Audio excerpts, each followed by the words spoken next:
I got back at 4:30 this morning, and obviously it was a retreat, no phones, no retreat. She'd be like, what have you done? And then I said, hello everyone, welcome. Thank you so much for joining us today. I recognize many of your faces. We gathered just 1 week ago outside King's College Hospital. That was May Day. We gathered as workers, as members of King's, the local community, healthcare workers as well, to mark International Workers' Day, which is May Day, and we're here again this week. In the same circumstances, but for a different occasion, we're here today to honor the life of Dr. Adnan al Bursh, who was a Palestinian doctor. He was the head of orthopedics at Al-Shifa Hospital. He was abducted by the Israeli army during the raid of Al-Shifa Hospital and was taken to Israeli prison, where he died just a few weeks ago. We are here together as members of the King's community. Dr. al Bursh did a fellowship at King's College Hospital in 2013. So we are here as Kings for Palestine, and we'll hear from a few members of our King's community today to honor his life. We're also here as health workers for Palestine to honor his life as a health worker. And we're very fortunate to be joined by some people who knew Dr. al Bursh personally, so that we can honor his life as well as mourn his death. Good afternoon, everybody. Thank you, Zoe. I'm Alina. I'm a surgeon, therefore a health worker.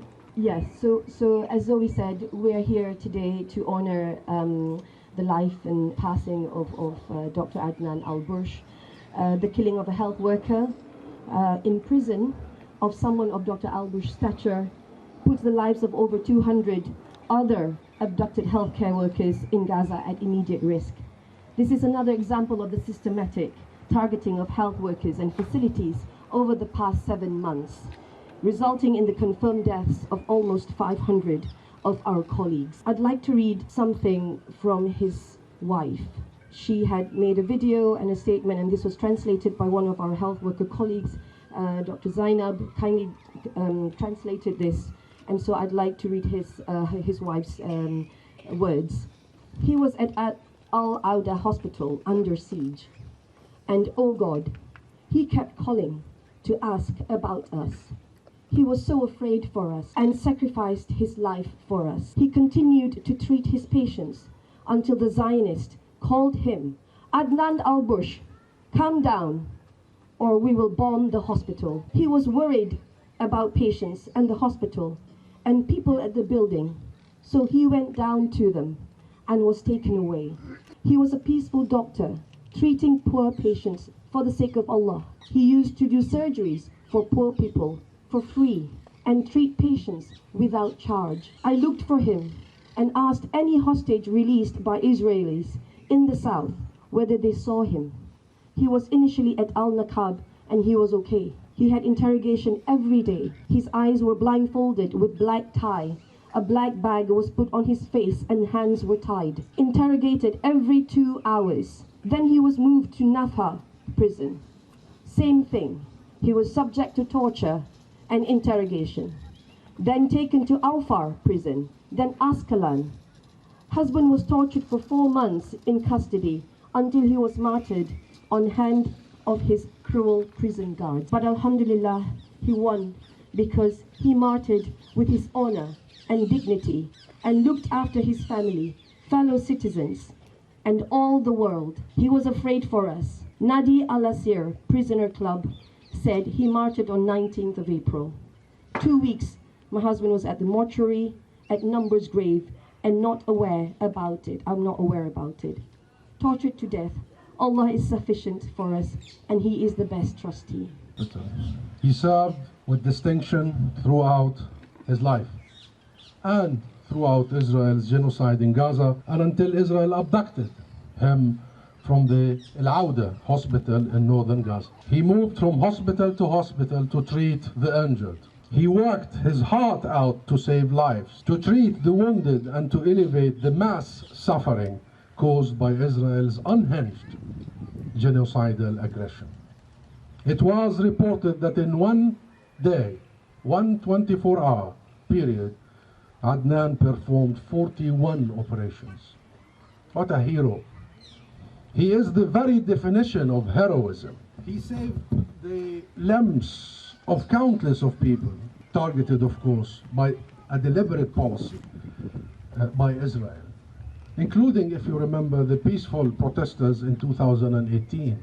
And his dedication is matched by countless other doctors, nurses, medical professionals, all across Gaza, all across Palestine. They are the jewel of our people and our society. They are performing miraculously, even in the most appalling of conditions. They are performing operations even though they are being denied appropriate medicines and anesthesia, as you all know. They are putting their lives at risk to save others for the sake of their community. And we have many of them. And they have continued to do so even though Israel is clearly targeting Gaza's health sector, an appalling war crime and a deliberate attempt at rendering Gaza unlivable. Nearly 500 Palestinian health workers, health professionals have been murdered over the past 7 months in Gaza. This is more than in all other conflicts in the world combined since 2016. All other conflicts combined in 8 years. Let that sink in.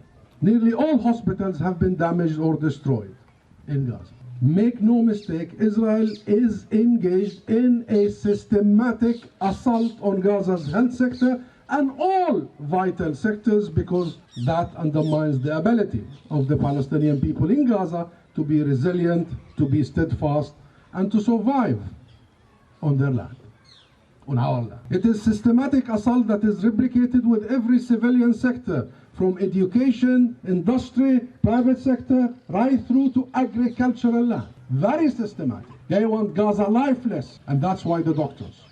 And that's why Adnan. It is a genocide, and it is a genocide with which some governments remain complicit. It must stop. All governments, including the British government, must end their support to this appalling and inhumane state of affairs, to this rogue state of Israel. And my friends, Adnan did not. And by the way, I just heard your inspiring speech from the King's College Hospital. I mean, King's College should be very proud to have its name associated with somebody like Adnan al Bursh.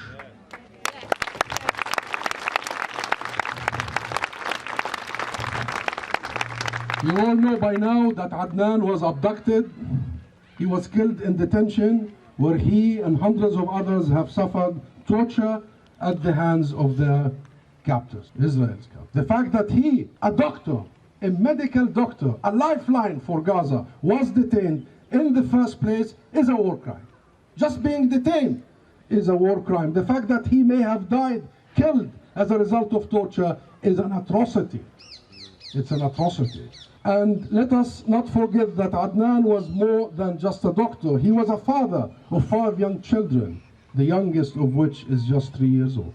He was into football, and actually he was the chairman of the Palestinian Football Federation's Medical Association in Gaza. And last but not least, my friends, he was dedicated to Palestinian liberation and freedom from oppression. Rights we share with everyone on this globe. He and his last post on social media clear the measure of this man, or made the measure of this man. We will die standing, he said. We will die standing, and we will not kneel. Thank you, Dr. Adnan, for your heroism. And I vow to you that no, we will not kneel. The people of Palestine will not kneel. We will continue the struggle for the liberation of our country until we are free, until we live lives of dignity, until Israel's unhinged violence ends and Adnan's captors, jailers, torturers are brought to justice. Let us not rest until his killers are behind bars. Let us not rest until Israel is out of Rafah, out of Gaza, out of Palestine. So,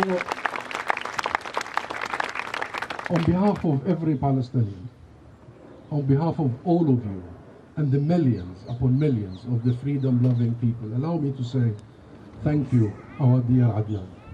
Thank you for all that you have done. May God have mercy on your soul, and may you rest in power and in peace. Thank you. During the 2021 war, we were sitting in the lounge in the operating rooms in Shifa, having been doing cases all night, and I asked him, you know, as someone who's trained in Germany and Jordan and fellowship in the UK, why come back? And he told me that he could not imagine life without Gaza. And he showed us that he was the guardian of life in Gaza. I can't remember in the over a month that I was at Shifa that there was a day that he wasn't there. I remember at one stage I was in the operating room and was thinking, has he ever gone home? And as always smiling, and as always egging everybody on and laughing and calling us to be better and stronger and more resilient. In between these two wars, I had the chance to have dinner with him as we were talking about training programs in Gaza. And you discover that this was a man who did not set out to die for the cause. He set out to live for this cause. This is a man that got up very early every morning, went for a swim in the sea, and even the months of winter. And he embraced life with everything that he could. And part of that life was the need to live a dignified life. And that is why he stayed in Shifa and remained with his patients even when Shifa was surrounded, and only agreed to leave when the WHO arranged for his patients to leave, and didn't go home and went straight to the Indonesian hospital in the north and kept working until the Israelis fired a missile into the operating room. And then wounded, he got patched up and moved down the road to Al-Auda hospital and continued to work there until the Israelis came to exact their punishment for his dedication. He fought against the Israeli death world by embracing the lives of his patients. And he was punished for that by having his own life taken. But we have to now understand why the Israelis do these things. For the same reason the Israelis bombed Al-Ahli Baptist Hospital on the 17th of October.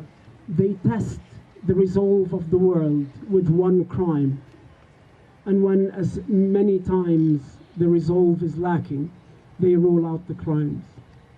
The lives of the 100 Palestinian doctors, nurses, paramedics are at danger. The killing of Dr. Adnan al Bursh is going to be the first of many such killings, because Israel wants to silence the witnesses to its crimes.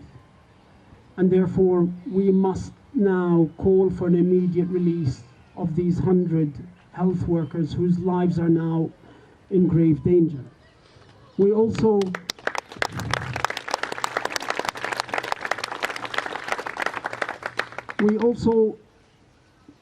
must call for the release of his body, so that his family can give him the burial that he deserves, so that they can mourn him, and so that a proper autopsy that finds the cause of death is recorded.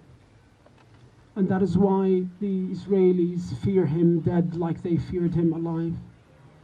They know that someone like Adnan will continue to inspire Palestinians, particularly Palestinian health workers, for generations to come, because they know that for generations to come, Palestinians will send their children to medical schools so that they can become like Adnan. Thank you very much. We find ourselves in a time when governments fail to stand up for humanity, when voices of dissent are silenced, and when those in power disregard the cries of their people. I stand with health workers for Palestine, speaking out against injustice, calling out the perpetrators and demanding accountability. Rishi Sunak's calls for censorship and restrictions on our voices granting more power to the police to silence us is nothing but short of an assault on democracy. His contemptuous attitude towards the people he represents is appalling, but we refuse to be silenced.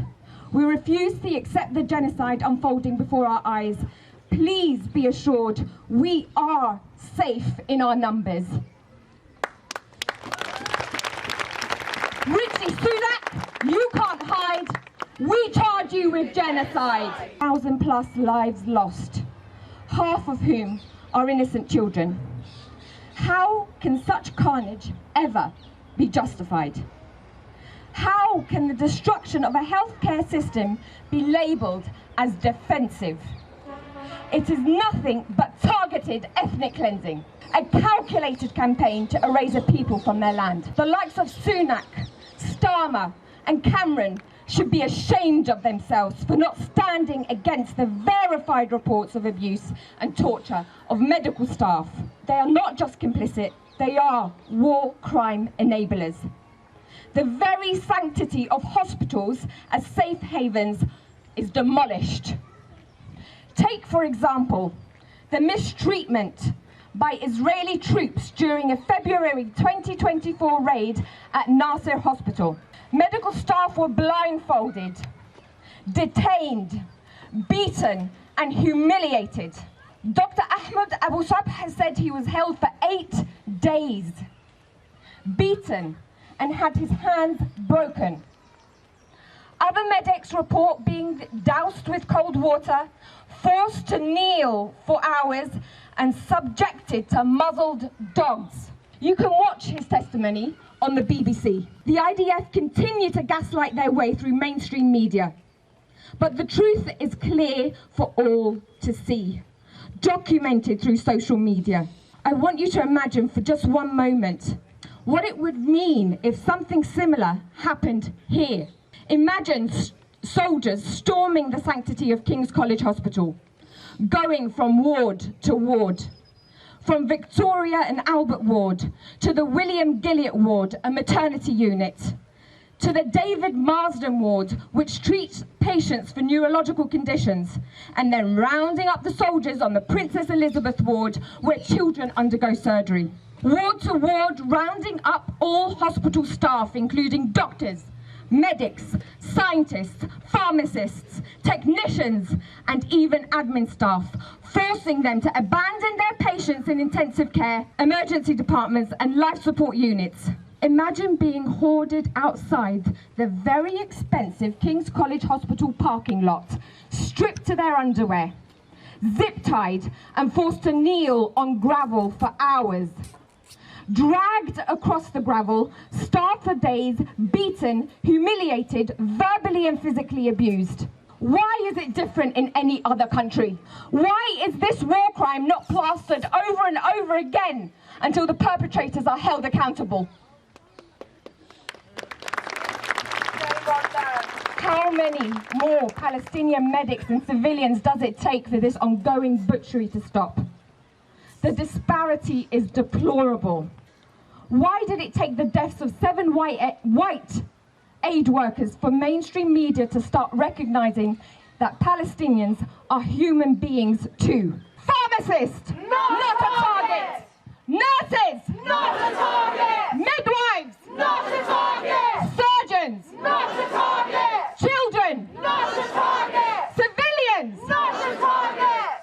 I want to share with you the testimonies and stories of the medics at these hospitals, including that of Dr. Khalid al-Sir, the last remaining surgeon at Nasser Medical Complex. He worked through horrific conditions, documenting and evidencing of the war crimes and attacks on healthcare. In February, the occupying forces abducted him, but he continued working after his release. However, on March the 24th, Dr. al-Sir was abducted from the Nasser Medical Complex again, and he hasn't been seen since. His family and friends don't know if he's alive or dead. Another story is that of Dr. Ahmed Makadmeh, a highly respected reconstructive plastic surgeon at Al-Shifa Hospital. known for his sincerity, bravery, and dedication to his patients. His colleagues spoke of him as the purest and most sincere doctor they've ever known, much like Dr. Adnan al Bursh. In his last Instagram post on March the 13th, Dr. Ahmed said, "The situation in Gaza is catastrophic, and the hospital is not functioning. This genocide must be stopped. Enough is enough." On April the 1st, after the occupation forces retreated from Al-Shifa after 2 weeks of siege, the bodies of Dr. Ahmed and his mother Yusra were found, both executed with bullets to the back of the head. Let that sink in for a moment. His cousin's body was found nearby, also executed. Dr. Ahmed had recently won a prestigious fellowship from the Royal College of Surgeons of England, but the Royal College refused to call his death a murder or killing, merely stating, "We are deeply saddened to hear of the death of Dr. Ahmed. Shame on the Royal College for this weak and meaningless statement." Shame on them! Shame on them! The last story I want to share is that of Dr. Sayed Mararoof, a children's doctor, a beacon of resilience in the face of brutality. He was taken from his hospital, tortured, starved, and shackled for 45 days. Yet, upon his release, his first instinct was to return to help the countless children scarred by violence. This is the true testament of Palestinian resistance and resilience. I echo what Dr. Zomlet said earlier on, that these healthcare workers are the true heroes. To the people of Palestine, know that we hear you. We stand with you, and we stand in solidarity with you. Occupation is a crime, from London to Palestine. Occupation is a crime! There are hundreds of stories like these, cataloguing the horrors happening to the medical staff across Gaza and the West Bank. And please, let's not forget West Bank and the recent storming of the Noor Shams refugee camp. This reflects the increasing intensity and systematic targeting of healthcare across Palestine. There are reports of direct attacks on medical personnel in this refugee camp. Ambulances were prevented from entering the camp for 2 days. Paramedics were arrested and interrogated, and at least 50 cases reported in the camp of injuries from live bullets, fractures, suffocations, and dog bites. We are here to amplify the voices of the Palestinian health workers in Gaza and the West Bank, who have been subjected to brutal attacks and killings and injuries since October the 7th.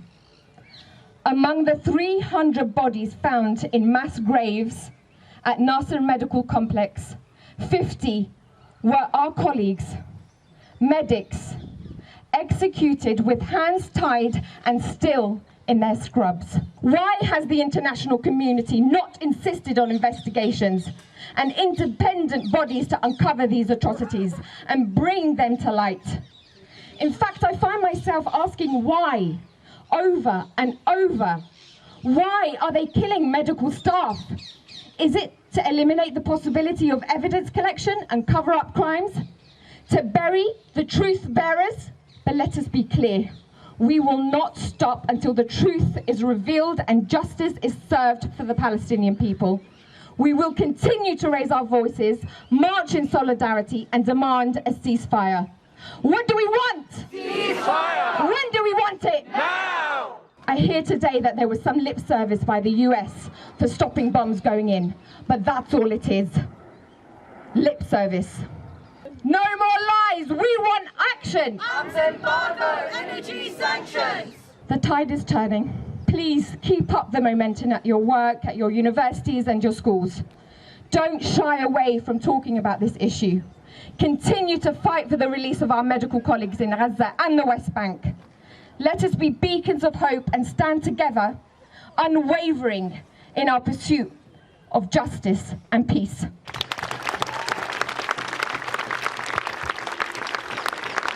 I want to offer a simple prayer for Dr. al Bursh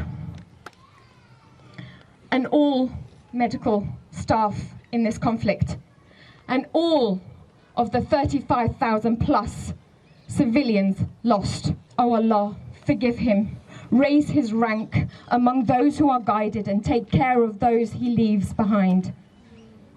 Forgive us and him, O Lord of the world, expand his grave for him and illuminate it. Bless all that have passed before us, and in light and love, bless him.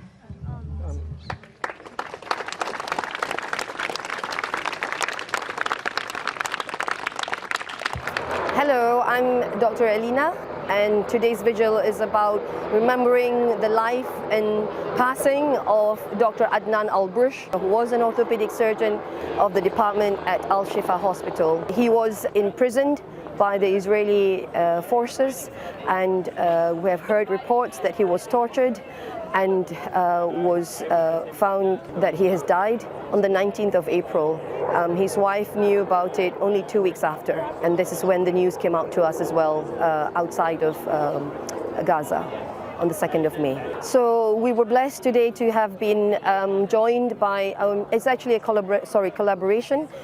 Today's vigil is a collaboration between a few organizations, the Kings for Palestine, Health Workers for Palestine, KCL, UCU, and also Stop the War. And so it was a wonderful collaboration, and it was wonderful to have several key individuals, key doctors who have joined us today, known, renowned. Particularly, we've got the Palestinian ambassador, Dr. Hussam Zomlot, and we also had Dr. Hassan Abu Sita, Mr. Graham Groom, who's also an orthopedic surgeon here at King's College Hospital, and we were joined by a video message by Dr. Mads Gilbert, and there was also a little message by Dr. Sui Ang, who is the founder of Medical Aid for Palestinians. Well, we hope that this vigil will allow ensure that people will continue to remember and commemorate all of the people that have passed and have been killed in this genocide. We want to particularly remember the health workers that have been true heroes in this humanitarian catastrophe, and in particular, and all health workers, especially as the fact that the health system is being systemically targeted right now by Israeli forces. And so we hope that people will continue to speak up and spread the awareness and speaking up against the genocide, and do not allow for this to continue unabated until Palestine is free.